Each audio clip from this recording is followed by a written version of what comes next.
in filth it will be found, or more to the point, what you most need will be found where you least want to look. But you have to look purposefully. If it chases you, you're prey. If you confront it, then you're the thing that can transcend it. Inside the darkest place is the heroic ancestor whose identity you could incorporate. And all you have to do is attend to what matters. And your whole nervous system it's doing this for you. You've got a goal, something happens, it matters. So what are you supposed to do with that? You're supposed to fix it. You're supposed to engage with it. That's why it's calling out to you as if it matters. It's saying there's an indeterminate part of the world here that wants to manifest itself into fully articulated being. And it's calling to you to do that. And if you ignore it, then it accumulates. And if it accumulates, it turns into the dragon of chaos. And then it waits until you're not at your best, and then it eats you. And that's the alternative. And the hole, we don't even know how deep the hole is, but you know there's a hole there. And so now you're anxious about it. Though maybe also a little bit excited, because God only knows what's down there. But you don't know what to do with that hole, because it could spread very badly on you. It could be that, the whole relationship was a facade, and that all your relationships have been facades, and that the reason that is because you're so damn shallow that it's impossible for you to have a relationship that isn't just a facade, and that's partly because you don't pay any attention to other people, and it's also partly because you're malevolent and selfish. So that's a nasty thing to discover. Or maybe that's the sort of person that you're attracting, which would make sense, actually, if that's the sort of person that you are. If for 10 years, if you didn't avoid doing what you knew you needed to do, by your own definitions, right, within the value structure that you've created, to the degree that you've done that, what would you be like? Well, sometimes things do not go well.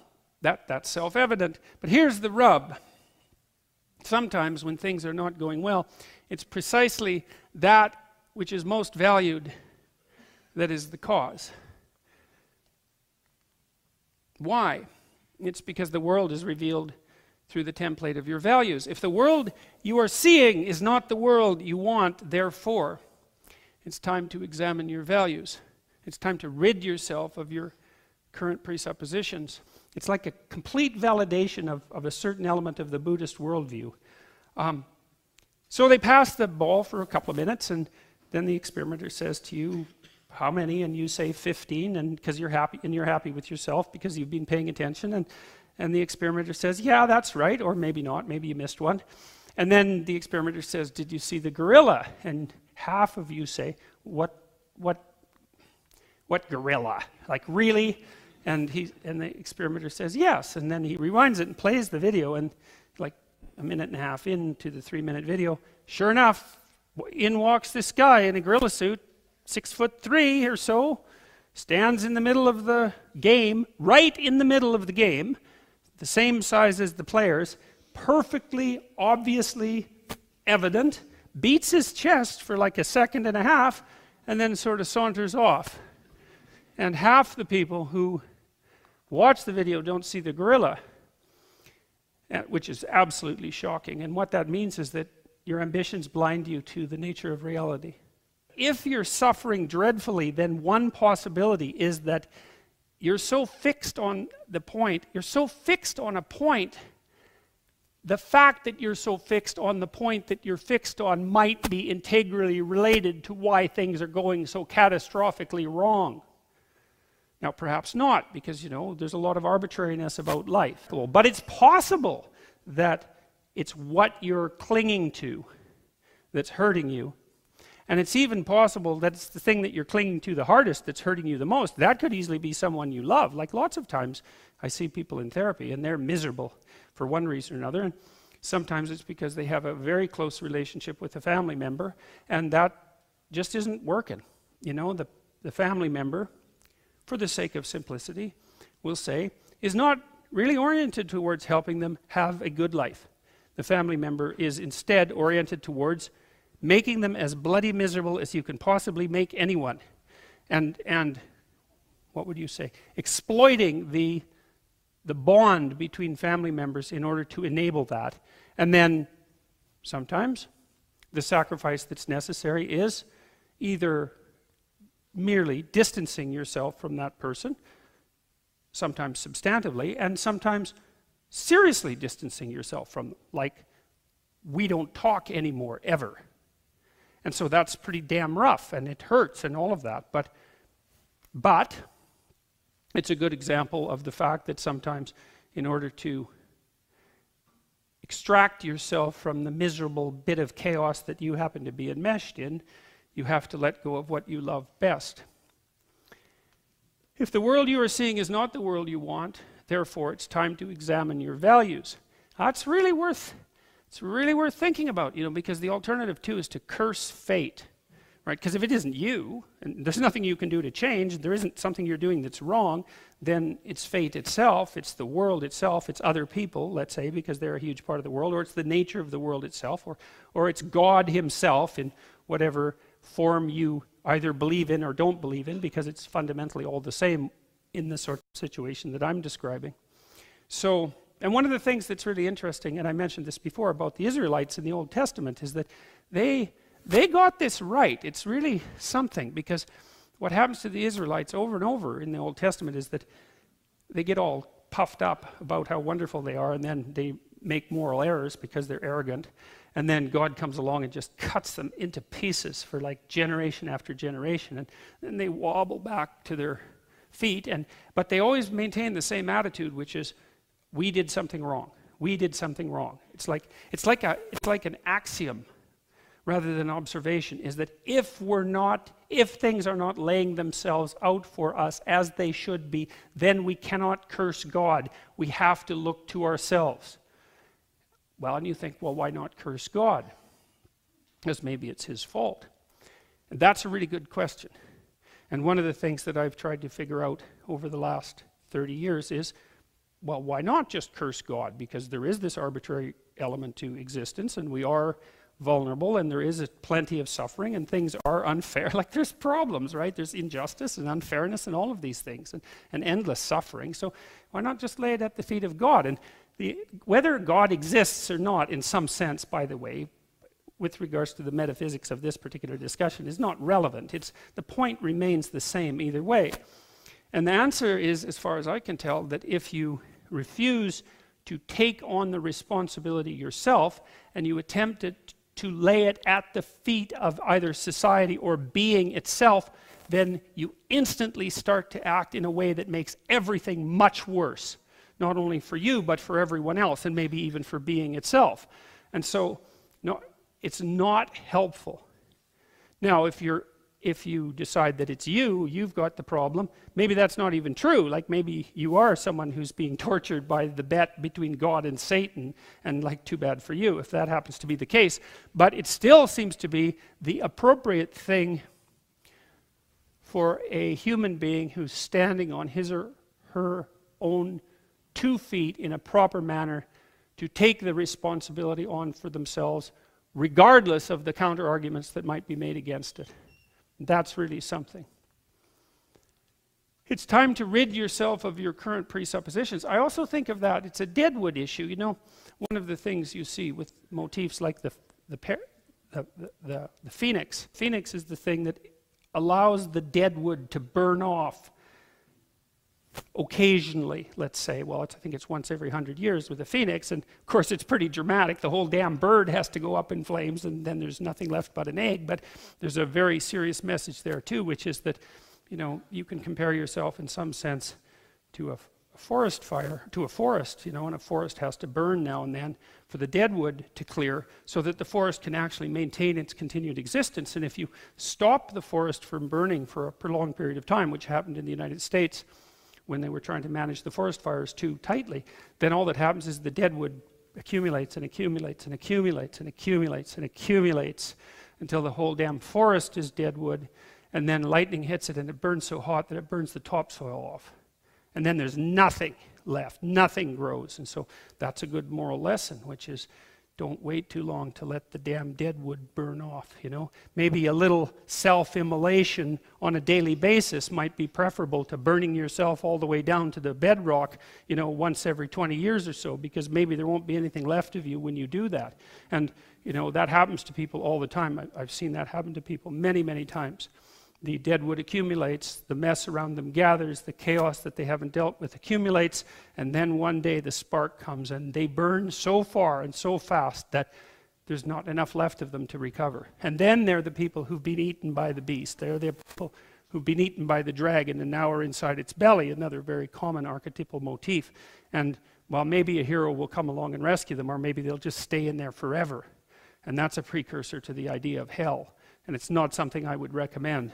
So a little medicine on a regular basis is a lot better than total immolation on terms other than your own, sporadically. So the Holy Grail is one of two things. It's a cup that either held the wine that Christ drank at the Last Supper, or that was used to catch his blood when he was speared on the cross. Either one. But it's the reservoir, let's say, of the fluid that eternally nourishes. It's something like that. And when you go to look for the Holy Grail, you don't know where to look because you don't know where the Holy Grail is. And so King Arthur and his knights, who all sit at a round table because they're essentially equals, each go off to find the Holy Grail, and each of them enters the forest to begin the quest at the place that looks darkest to him. And that's another example of the same idea. Is that what you, and it's another example of a dictum from Carl Jung, which he extracted from the alchemical literature, which was in sterquilinus invenitur, which means, roughly speaking, in filth it will be found, or more to the point, what you most need will be found where you least want to look. But you have to look purposefully. If it chases you, you're prey. If you confront it, then you're the thing that can transcend it. And that's an unbelievably optimistic message, because it suggests that if you're willing to take on the burden of being with its suffering and malevolence, that you can awaken that which is within you that will allow you to prevail. Imagine you have a choice in front of you, because you do. So here's the choice. Your life is either meaningful or meaningless. Okay, so let's go through the meaningless part first. Because you think, well, of course I don't want it to be meaningless. It's like, yeah, just hold on a second. Nothing you do matters. And so impulsive pleasure is the order of the day. No responsibility. You can do whatever you want. It's like Pleasure Island in Pinocchio, right? Or it's like Neverland in Peter Pan. You're still a kid. You can play all the time. Yeah. Impulsive pleasure and no responsibility. That's the reward for meaninglessness. Okay. Think, well, you know,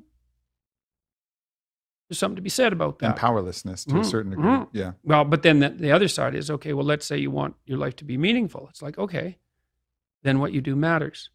It actually matters, right? You make a mistake, hurts you, hurts your family, hurts the world in a deeper way than you think. And you have to be awake to that. And then you have to take it on yourself. It's one thing I understood probably over the last 5 years. I was trying to understand this idea. There's an idea that Christ is the person who takes on the sins of the world onto himself. I thought, what does that mean? Because there's a redemptive idea there, right? So the idea is the Redeemer, the person who redeems everyone is the person who takes the sins of the world onto himself. What does it mean? It means it's your fault, man. Yeah. Yeah, everything, the whole bit. And I think people get tripped up also because at the moment where you admit to yourself that you have the potential to change something, you have to admit to yourself that you've always had the potential to change something. So you have to go back in this recapitulation of everything that you've done and actually confront what you haven't done and all the people you've hurt and all the things, the ways that you've hurt yourself, all the ways that you could have done better. And if that judge is too strong and too harsh and wants to punish you too severely, you say, no, judge, I had no power. Yeah. I'm going to stay here in hell in powerlessness with everybody else because of the oppressive forces that are out there. I don't take any responsibility. But that fucking courage of going, hey, you know, I am responsible for myself and I can make a difference. And I've fucked up in the past and I will fuck up again, but I'm going to own this. Like that is the true hero's choice. Yeah, well, it's also the fact that you're fallible is no excuse for not taking responsibility. Right. You know, when Alexander Solzhenitsyn wrote the Gulag Archipelago, which You know, it's one of the things that brought the terrible Soviet Empire to a standstill, that book. He did that. He said he went over his whole life with a fine-tooth comb, every single thing. When he was in prison, he realized that he had done many things that put him in prison. So that he was in two kinds of prisons. He was in the prison the Soviet state produced, and then he was in the prison that the Soviet state produced, that he participated in producing, that then imprisoned him, both at the same time. And so when he figured that out, he thought, okay, well, what did I do in my life to increase the probability that I would end up where I ended up? And so he said he went over his life with a fine-tooth comb. And his question was, is there something I can do now to atone for what I failed to do in the past? And I mean, that was a serious question. He wasn't playing a game. That's why he, you know, could memorize a 1,500-page book, essentially. I mean, it was no game. And the consequences of that were literally world-changing. So that's an interesting thing. Well, so let's say you go over your past with a fine-tooth comb and you decide you're going to take responsibility for everything that you did that was wrong and everything that you failed to do that you could have done that was right. It's like, does that change the world? It's like, depends on how thoroughly you do it. So what happens is that human beings are weird creatures because we're much more activated by having an aim and moving towards it than we are by attainment. And what that means is you have to have an aim, and that means you have to have an interpretation. And it also means that the nobler the aim, that's one way of thinking about it, the better your life. And that's a really interesting thing to know because, you know, you've heard ever since you were tiny that you should act like a good person and you shouldn't lie, for example. And you might think, well, why the hell should I act like a good person and why not lie? I mean, even a 3-year-old can ask that question because smart kids learn to lie earlier, by the way. And they think, well, why not twist the fabric of reality so that it serves your specific short-term needs? I mean, that's a great question. Why not do that? Why act morally? If you can get away with something and it brings you closer to something you want, well, why not do it? These are good questions. It's not self-evident. Well, it seems to me tied in with what I just mentioned. It's like you destabilize yourself and things become chaotic. That's not good. And if you don't have a noble aim, then you have nothing but shallow, trivial pleasures, and they don't sustain you. And that's not good because life is so difficult, it's so much suffering, it's so complex. It ends and everyone dies and it's painful. It's like without a noble aim, how can you withstand any of that? You can't. You become desperate, and once you become desperate, things go from bad to worse very rapidly when you become desperate. And so there's the idea of the noble aim. And it's not something, it's something that's necessary. It's the bread that people cannot live without, right? That's not physical bread. It's the noble aim. And what is that? Well, it was encapsulated in part in the story of Marduk. It's to pay attention. It's to speak properly. It's to confront chaos. It's to make a better world. It's something like that. And that's enough of a noble aim so that you can stand up without, you know, cringing at the very thought of your own existence, so that you can do something that's worthwhile to justify your wretched position on the planet. Pain argues for itself. I think of pain as the fundamental reality because no one disputes it, right? I mean, even if you say that you don't believe in pain, it doesn't help when you're in pain. You still believe in it, right? You can't pry it up with logic and rationality. It just stands forth as what the fundament of existence, and that's actually quite useful to know. Say, well, you don't want any more of that than is absolutely necessary. And I think that's self-evident. And then you say, well, wait a minute, it's more complicated than that. You don't want any more of that that's necessary today, but also not tomorrow and not next week and not next month and not next year. So however you act now, better not compromise how you're going to be in a year, because that would just be counterproductive. That's part of the problem with short-term pleasures, right? It's like act in haste, repent at leisure. Everyone knows exactly what that means. So you have to act in a way that works now and tomorrow and next week and next month and so forth. And so you have to take your future self into account. And human beings can do that. And taking your future self into account isn't much different than taking other people into account. And so the you that's out there in the future is sort of like another person. And so figuring out how to conduct yourself properly in relationship to your future self isn't much different than figuring out how to conduct yourself in relationship to other people. But then we could expand the constraints. Not only does the interpretation that you extract have to protect you from suffering and give you an aim, but it has to do it in a way that's iterable, So it works across time, and then it has to work in the presence of other people so that you can cooperate with them and compete with them in a way that doesn't make you suffer more. And people are, they're not that tolerant. You know, I mean, they have choices. They don't have to hang around with you. They can hang around with any one of these other primates. And so if you don't act properly, at least within certain boundaries, it's like you're just cast aside.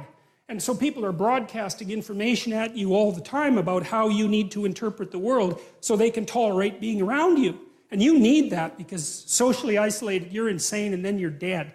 No one can tolerate being alone for any length of time. We can't maintain our own sanity without continual feedback from other people because it's too damn complicated. Is remove the toxic people in your life wholly good advice? Well, no, I wouldn't say it's wholly good advice because no single piece of advice could be considered as wholly good, except perhaps for tell the truth. I think that one might be outside that, that rule of thumb. It depends very much on what you mean by toxic and also who's doing the judgment with regards to toxicity. My sense is that you should surround yourself with people who genuinely want the best for you, or perhaps more specifically, genuinely want the best for the best part of you. And if the people around you are not supporting you in your endeavors and they put you down and they punish you for your virtues or even punish you too intensely for your faults and fail to reward you when you're doing what you should be doing and fail to engage in reciprocal interactions, that there comes a point where you would be better off finding someone who is actually on your side. And that can even be the case with family members, although, of course, that's a very difficult decision to make. But sometimes people do have the misfortune of being tangled up with family members who are operating in a manner that's so counterproductive to their health that it's better for them, despite the pain, to cease communication with them. And sometimes, paradoxically enough, that can also facilitate communication because sometimes you have to draw a line in the sand before people are willing to undergo the serious self-consideration that would precede any real transformation. Okay, so you've got the world parsed up into things that are making you happy when you look at them, things that get in the way, that produce negative emotion, and then a whole host of irrelevant things because almost everything's irrelevant. And that's where all the chaos is hiding. The chaos is hiding in what's irrelevant. And that's a very interesting observation because since the chaos is virtually infinite, it's a real question. Where the hell do you put it? Well, you put it in what you ignore. And you can ignore it as long as it isn't actively interfering with your movement forward. You can assume that it doesn't matter. That it isn't matter. That it doesn't matter. Same thing. All right, so here's the kicker. There's one more class of things that you can run into along the way. And this is where the chaos breaks through. So let's say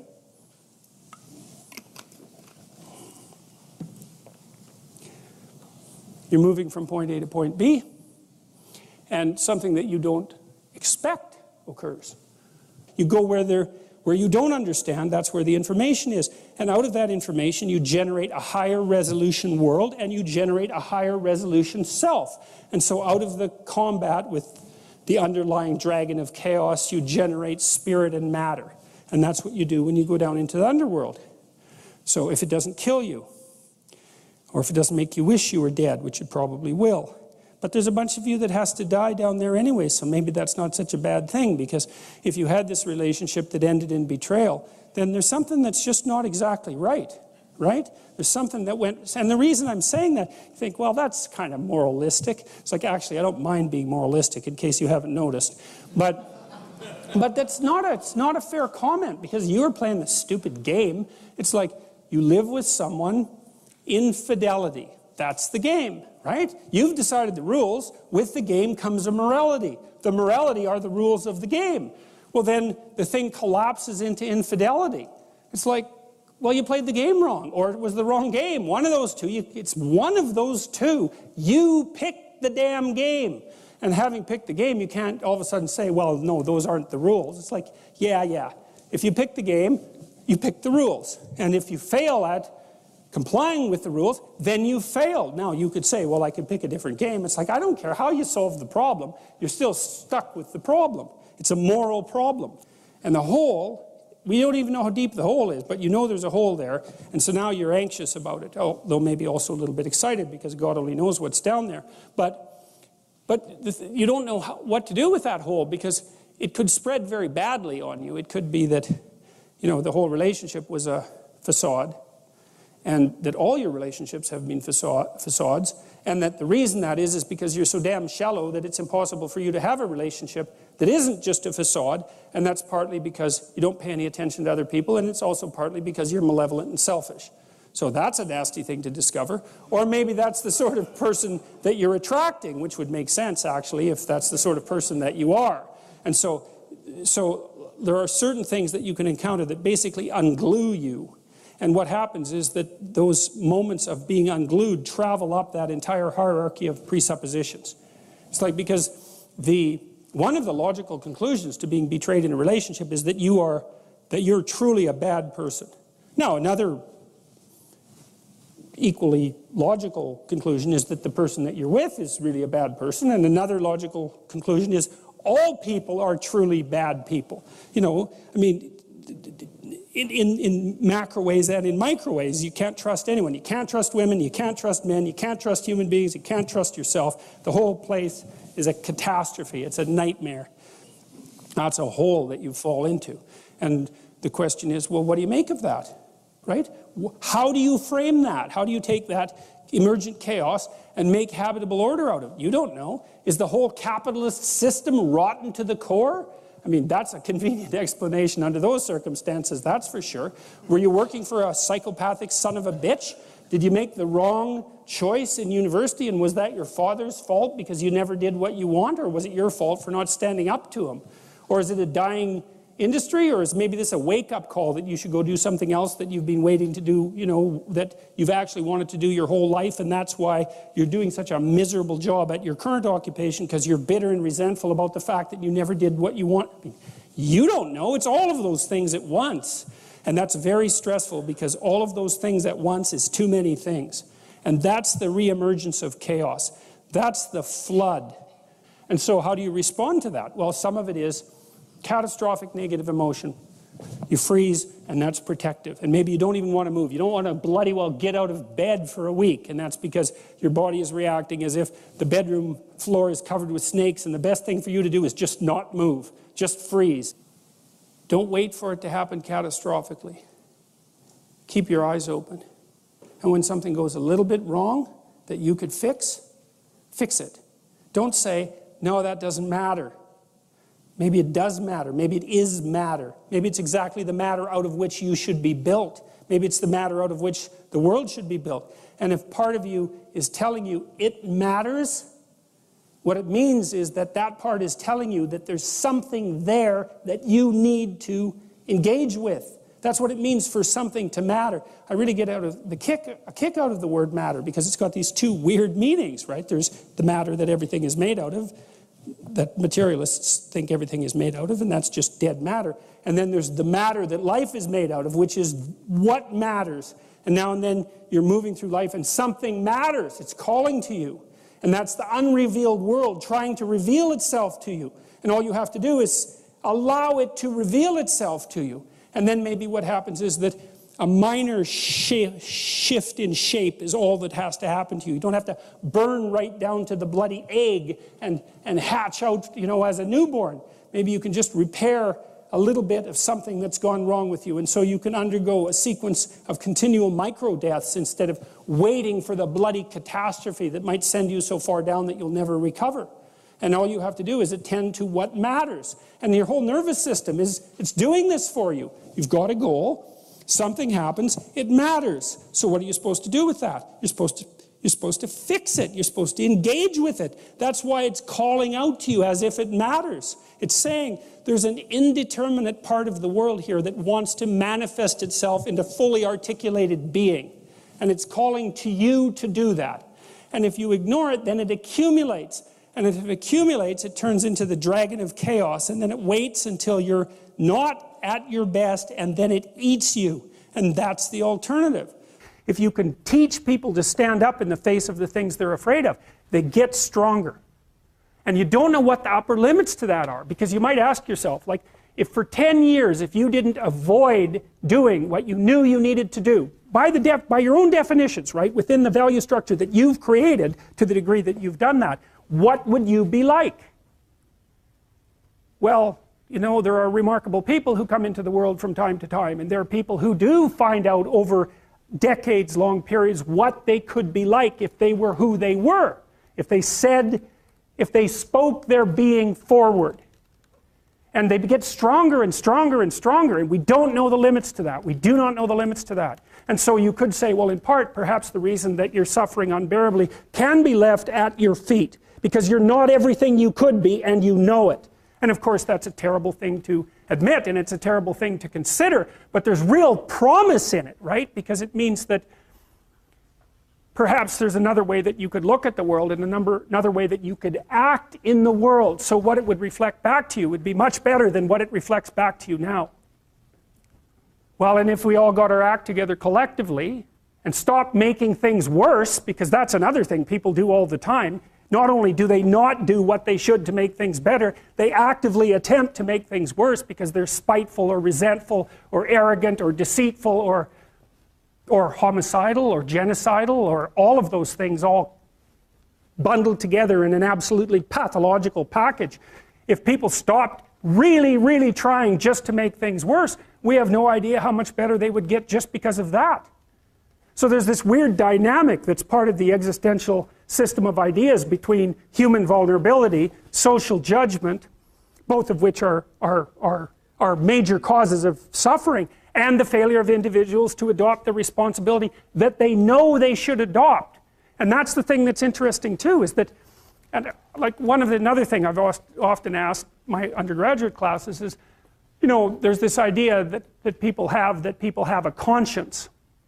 And you know what the conscience is. It's this feeling or voice you have in your head just before you do something that you know is stupid, telling you that probably you shouldn't do that stupid thing. You don't have to listen to it, strangely enough, but you go ahead and do it anyways, and then of course exactly what the conscience told you was going to happen inevitably happens, so that you feel even stupider about it than you would if it happened by accident, because you know, I knew this was going to happen, I got a warning it was going to happen, and I went and did it anyways. And the funny thing too is that conscience operates within people, and we really don't understand what the hell that is. So you might say, well, what would happen if you abided by your conscience for 5 years or for 10 years? What sort of position might you be in? What sort of family might you have? What sort of relationship might you be able to forge? And you can be bloody sure that a relationship that's forged on the basis of who you actually are is going to be a lot stronger and more welcome than one that's forged on the basis of who you aren't. 7 billion people in the world, and who are you? You're just one little dust mote among that 7 billion, and so it really doesn't matter what you do or don't do, but that's simply not the case.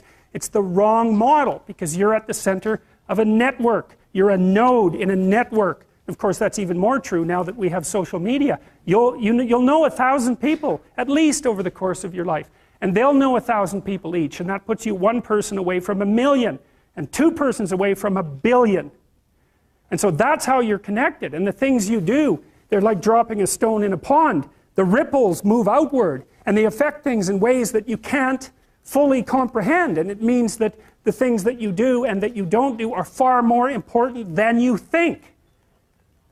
And so if you act that way, of course, the terror of realizing that is that it actually starts to matter what you do. And you might say, well, that's better than living a meaningless existence. It's better for it to matter. But I mean, if you really asked yourself, would you be so sure if you had the choice?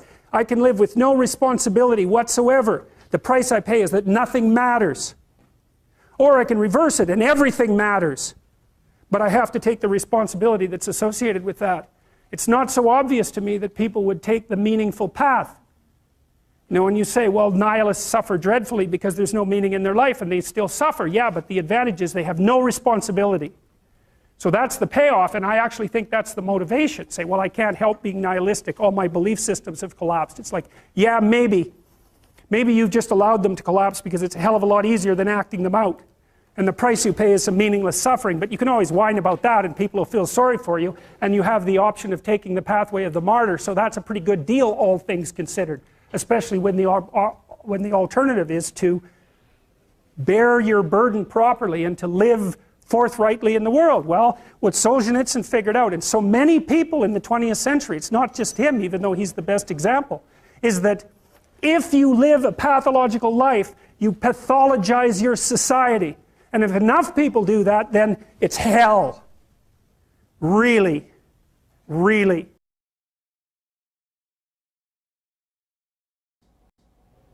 So you orient yourself towards some good, the highest good that you can conceptualize, and it has to be through a consultation with your ancestors, because you need to do the things that people have always done.